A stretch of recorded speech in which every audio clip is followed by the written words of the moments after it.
There she weaves by night and day, a magic web with colors gay. She hath heard a whisper say, a curse is on her if she stay to look down on Camelot.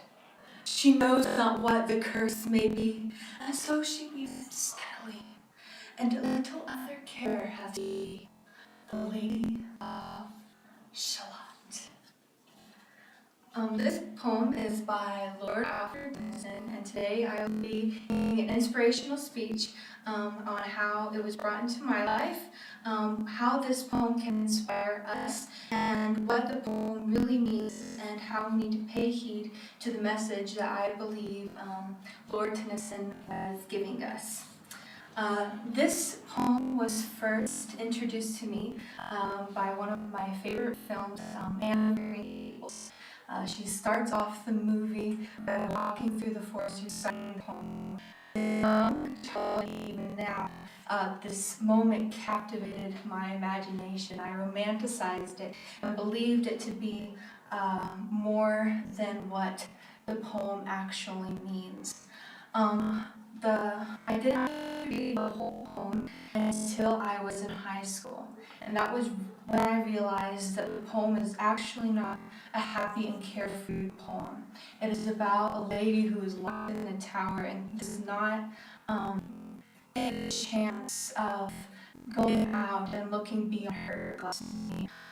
She doesn't want to take the chance of having the curse that is said to be upon her brought upon her.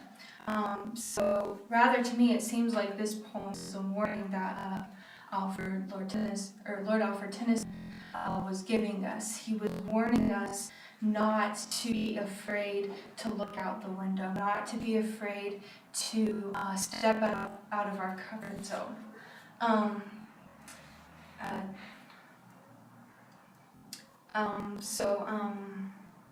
She believes that there is a curse that is upon her, and so she takes the chance to live out her life.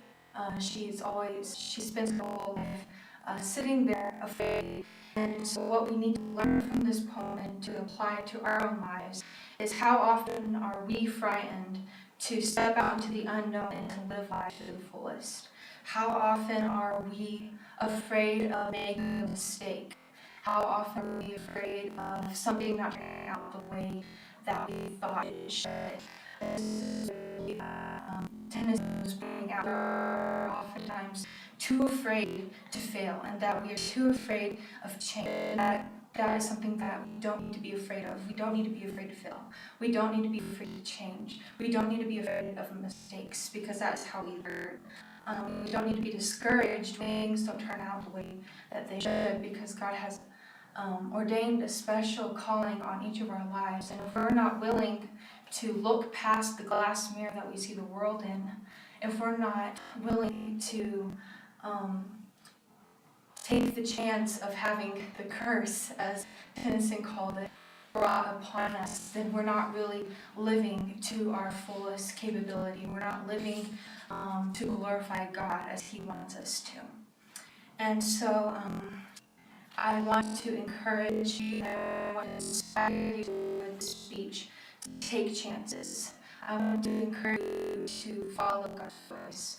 I want to encourage you to be willing to go that extra mile, that extra step of faith that you don't see the next block in front of you. I want to encourage you to step out of that comfort zone, just like Lady of Shalott did eventually at the end of her poem.